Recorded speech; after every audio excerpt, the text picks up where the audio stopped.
This is the unboxing video for the AMSAT CubeSatSim Lite. I'm Alan Johnson, KU2Y. I'm AMSAT's Vice President for Educational Relations. So before we get started with the going through the CubeSatSim Lite, I just wanted to take a moment and acknowledge all of the open source hardware and software that is part of this project.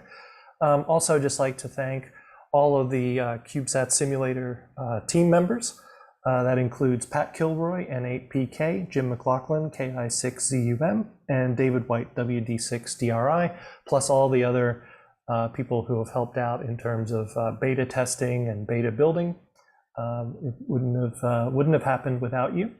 And also just want to take a moment to acknowledge the support of AMSAT, the Radio Amateur Satellite Corporation, whose members have supported the development of this educational project. Okay, so let's get started here. Let's open up the box. And first thing you'll see is the actual CubeSatSim Lite itself, fully assembled in this anti-static bag. So let's take a look at it. You probably recognize a Raspberry Pi 0W board on the bottom. And if you notice, it has the micro SD card already plugged into it. And also plugged into it on the top is the CubeSatSim Lite board itself. And you see it has 2 buttons, 2 LEDs, and a chip antenna. Okay. And if we keep going here, we also find a micro USB cable and a plug. So let's get it plugged in and ready to go here. So I'm just going to plug in the USB connector into the plug. And now there are actually 2 USB connectors. Have to focus here. Right, there's one here closest to the edge, and there's one there. This one closest to the edge is for power. This one is for USB devices. Now, if you plug it into either just for power, it will work. But if you're plugging in to use the USB, you always need to use this one. So I'm going to go ahead and plug it in here.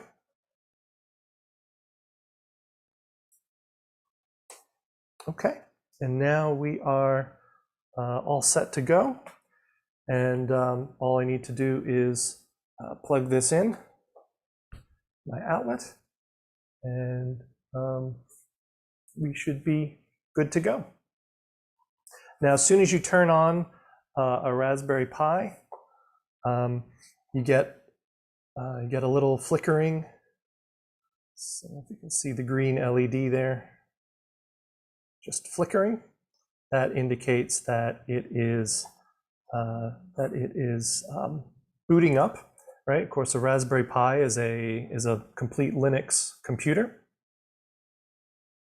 Now, also the green LED is illuminated, indicating that the CubeSatSim software is running. And then also in a minute, we should see the blue transmit LED. There it goes, it just turned on. And that will turn on and off periodically, indicating that it is transmitting.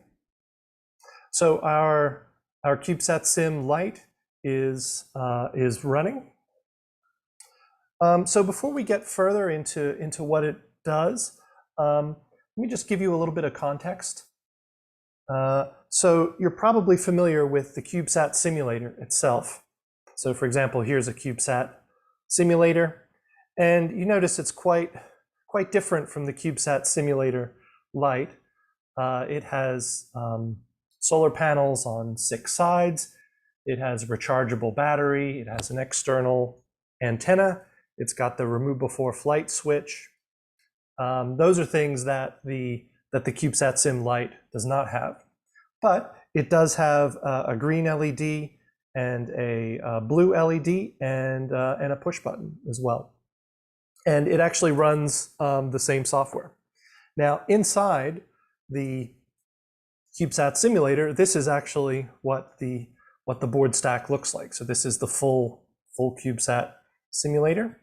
And if you look down the bottom here, right here is the Raspberry Pi 0W, just like the simulator Lite, but it plugs into a much bigger board. It's got voltage and current sensors. Here are the nickel metal hydride batteries.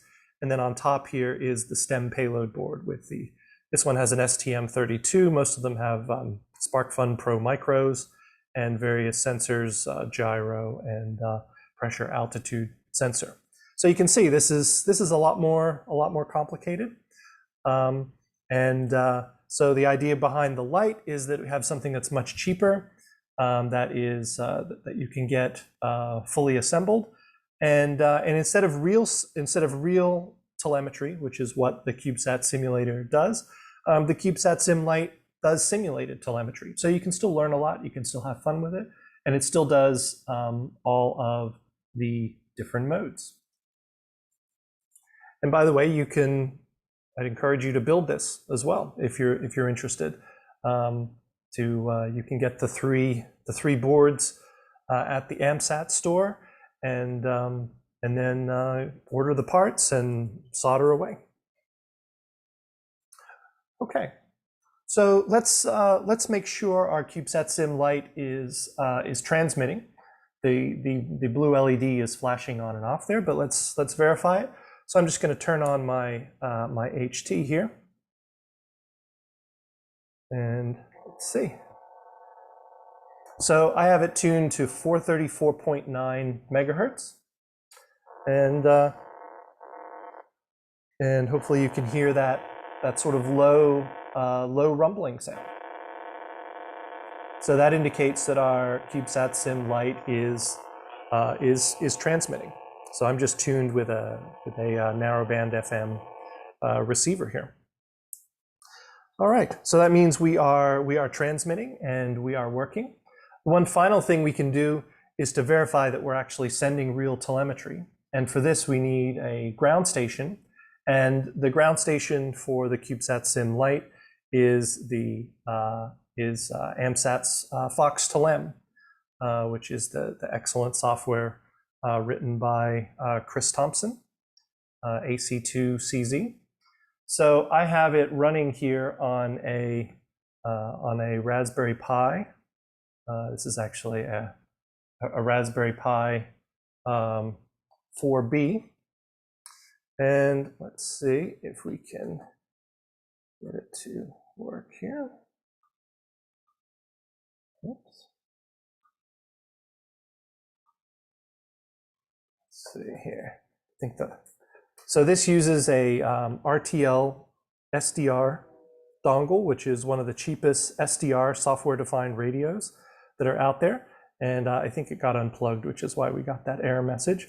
So I'm going to plug it in. This is just a USB extender cable that plugs into the Pi here. So let me try plugging it in here. And now let's run. Okay. let's try restarting FoxTelem. So as I said, this you can get the image, the Raspberry Pi image that has FoxTelem and all the software pre-installed. Okay, let's see. There we go. Okay, now it is working, and maybe I can hold it up here so you can see. It's not too bad. And all I'm going to do here is, you see now I clicked over here, so it's actually tuned onto the signal itself. You see the eye diagram is open here and shows a signal to noise ratio, And the waveform here looks like a binary signal, right? It's ones and zeros. It's going from high to low. And if we look down the bottom here, the frame count is increasing. And if I click on the CubeSatSim FSK tab here, I might be able to read that and see that there's telemetry being received. So that tells us that not only are we transmitting, but we're also able to decode the signal. Okay, so that does it for our unboxing here. If you unbox your CubeSatSim Lite and have issues, if this doesn't happen, then check out our troubleshooting video, which will go through some common problems.